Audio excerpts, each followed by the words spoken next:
Okay, so this section is devoted to provide you with the basis of sequential Monte Carlo method. So at first, we will begin with numerical integration. So imagine we have a continuous distribution of S conditional on some variables, okay? And that this is a continuous distribution, and suppose that you can approximate it with a set of particles. So you have upper n particles, and the index for particle is I. So here you have the set of particles that will approximate your distribution. And imagine that you have weight for each particle, YT I. And this is weights sum to 1. So here we have a small representation, graphical representation. Here we have particles with the same weight. Okay, everybody has the same weight. So in order to approximate the continuous distribution here, we suppose that a high concentration of a lot of particles with the same weight, okay, in areas of high probability. Otherwise, you can have weights that are different. So maybe you could have here a big particle and here one bigger particle because the weights are different and the weights are proportional to the probability of the value, okay? So it corresponds to the mass of probability. So the point is that when you want to compute this moment, namely the expectancy of a transformation of S by the function H according to this conditional distribution that we suppose we know since we have this approximation with this discrete approximation of the distribution with particles, with weighted particles, okay? So this moment is analytically defined like this, okay? So the integral of H de ST multiplied by the density of probability and the sum over all the value of S. And this expression can be approximated with a sum on every particles weighted. So we have the weight, okay, and the transformation H of the value of the particle. And if every weight is equal, okay, so and it is 1 over n, it can be factorized, and it is simply the mean average of H the STI.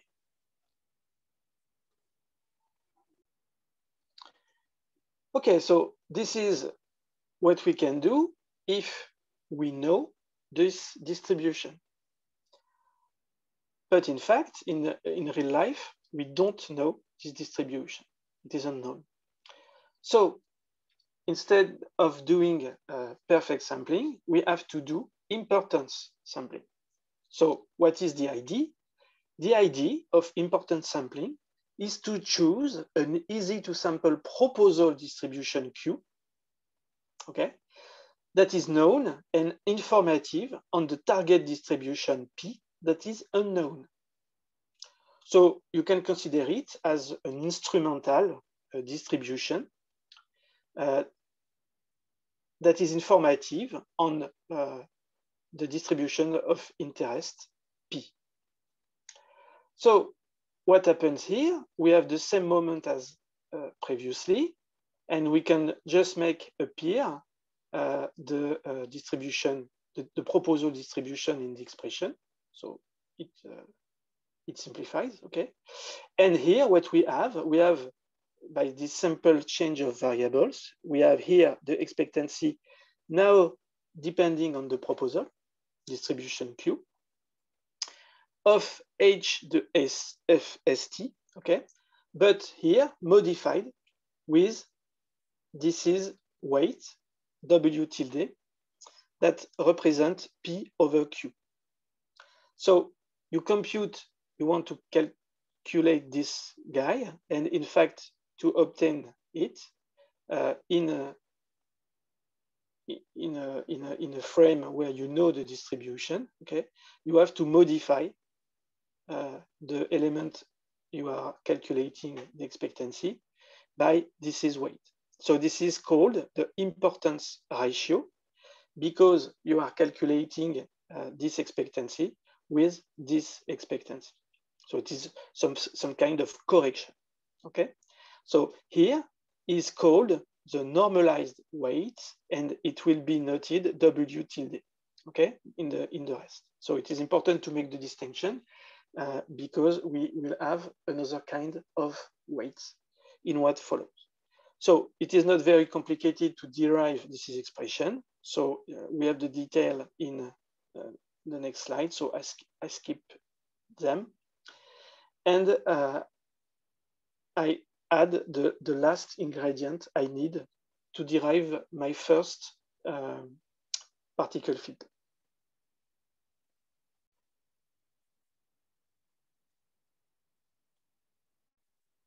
Okay, so now the last ingredient I need is to suppose that my proposal distribution can be rewritten on this form. So it depends on the past, st-1 conditional on yt y up to t-1, and this part, okay? So in fact, to have something concerning just s at time t, it will simply be drawn in this conditional distribution. And the consequence on the weights is that we can derive now unnormalized weights that can be recursively calculated like this.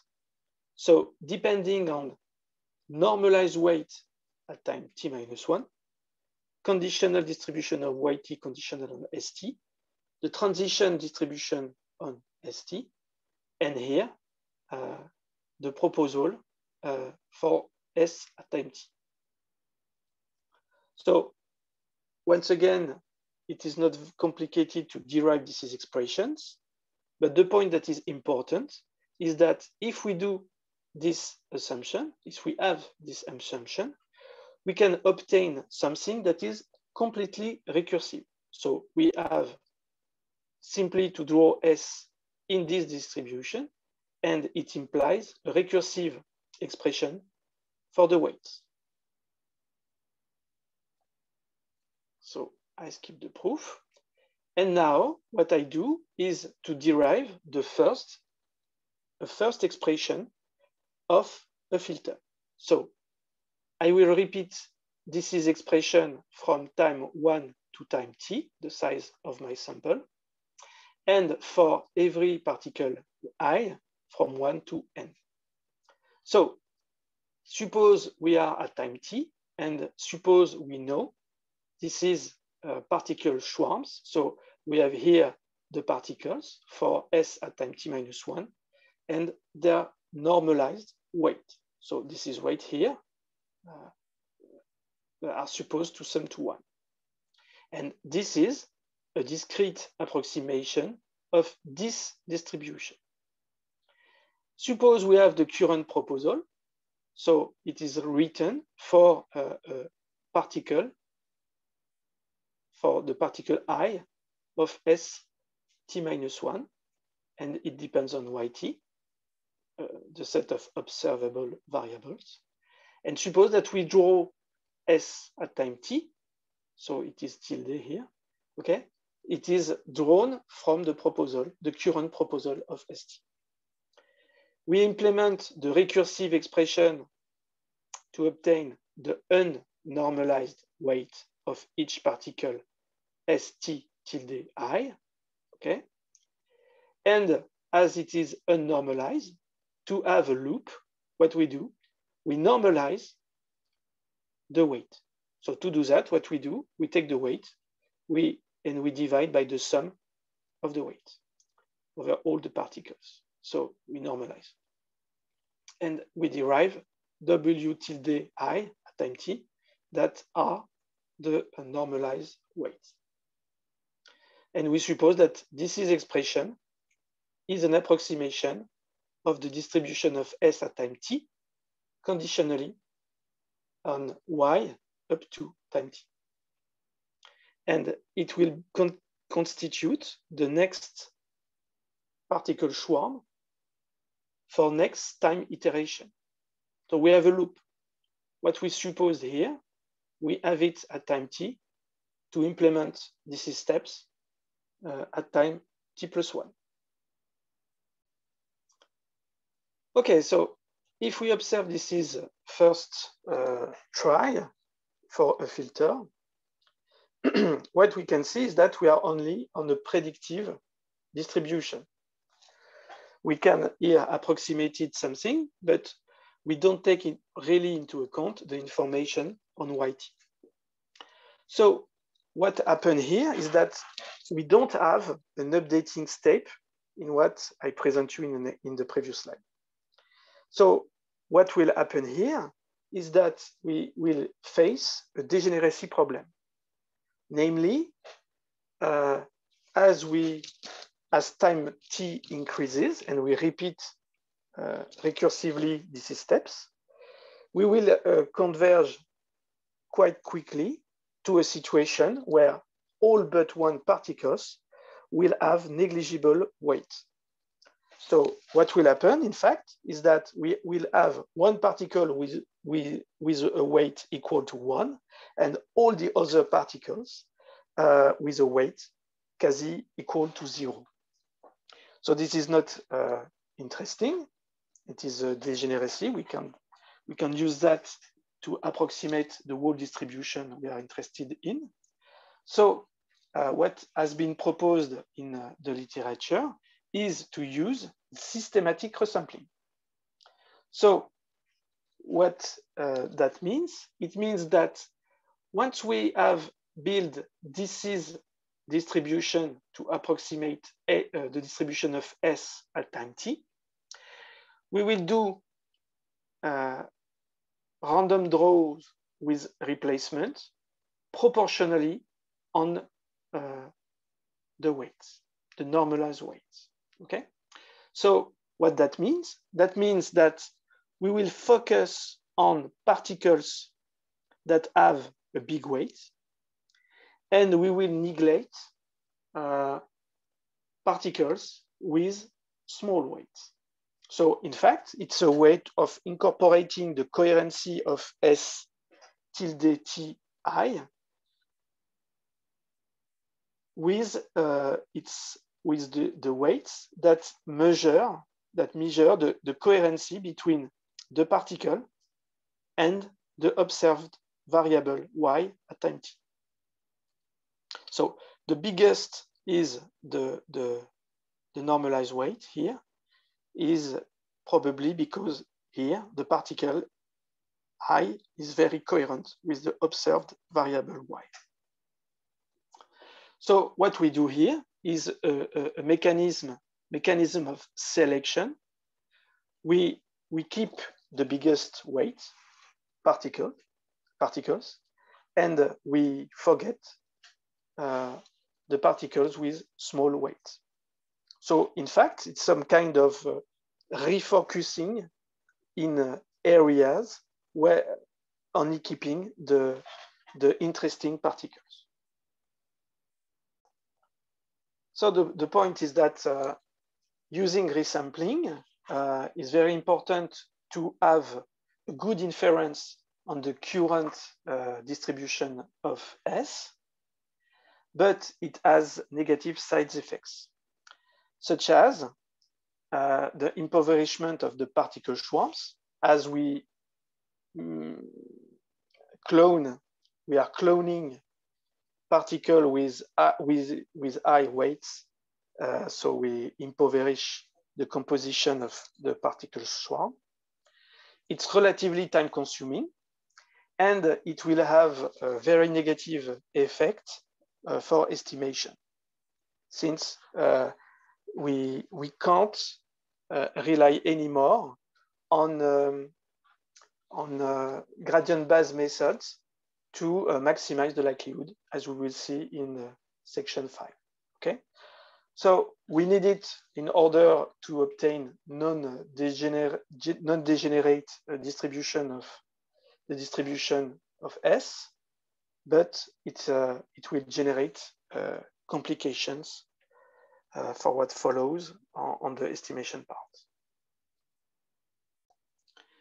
So to give you just the idea of what is resampling, in fact here I take a small example by using here by building here the cumulative normalized weight of the particles. So here we have the weight of particle 1, here plus the weight of particle 2, etc.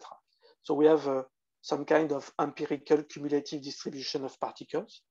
And to draw in this distribution, what we do is to draw uniformly in the uniform distribution. We generate uniform numbers between 0 and 1. And by here, we take, if for instance, we have this draw, okay, we will replicate this particle number 4, okay? So here, the size of the step is the weight of the particle 2, for instance. So the biggest, the highest is the probability to replicate this particle. This one has a big weight, the number 4 so it will be replicated in the sample. Number 5 also, but for instance 3 has a very low weight, so it has small chance to be replicated in the process. Okay, so we obtain the first generic particle filter. So what we have here is an approximation of the previous filter distribution of S at time t-1. We draw in the proposal. For each previous particle, we draw the corresponding particle at time t. We compute its unnormalized weight. We normalize, and we do resample. So we obtain this is approximation of the filtered current distribution of S at time t.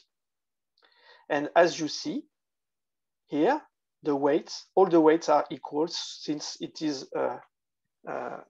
resampling with a replacement. So we draw with replacement. Okay, so after the resampling process, every particle has the same weight.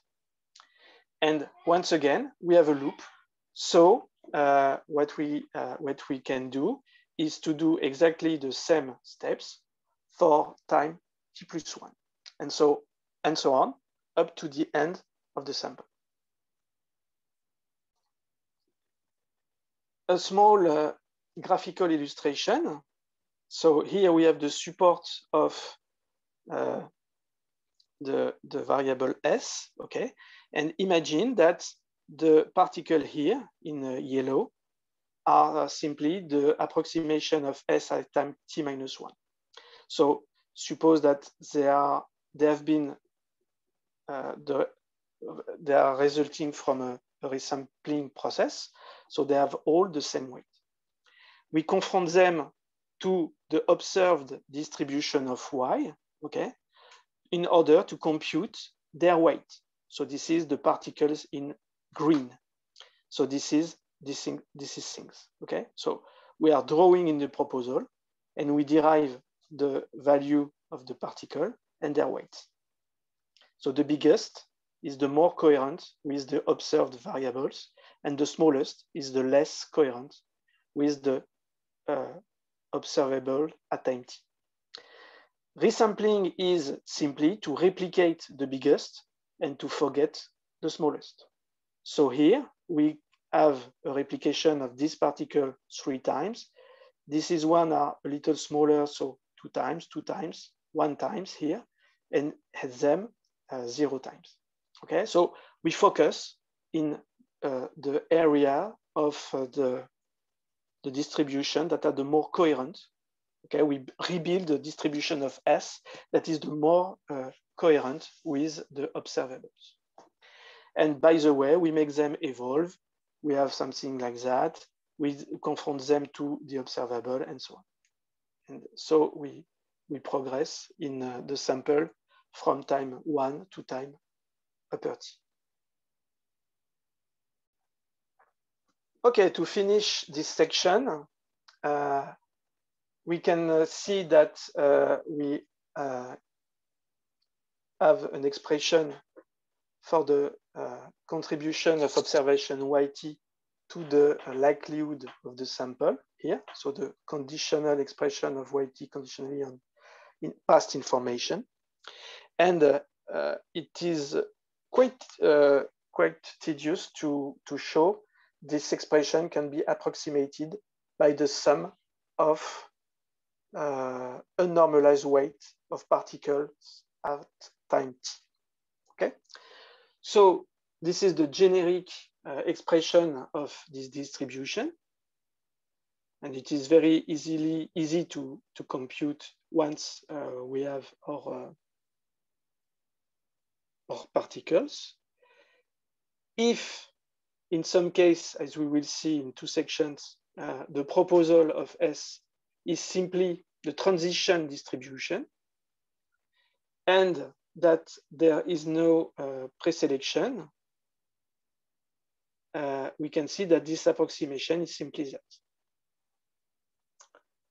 In case of systematic resampling, the previous weight, unnormalized weight of particles is equal is 1/n. So the likelihood can be approximated by the mean average of the current conditional probability of YT conditionally on each proposed particle S tilde T I. Okay, so this is the expression that we generally encounter in the literature, but the general expression is here. Okay, so I will come back on preselection step later when we will talk about auxiliary particle filter. Okay, so this is the end of the section 2. And now I will just introduce the Toy-DG model and describe the filters that are available in Dyna.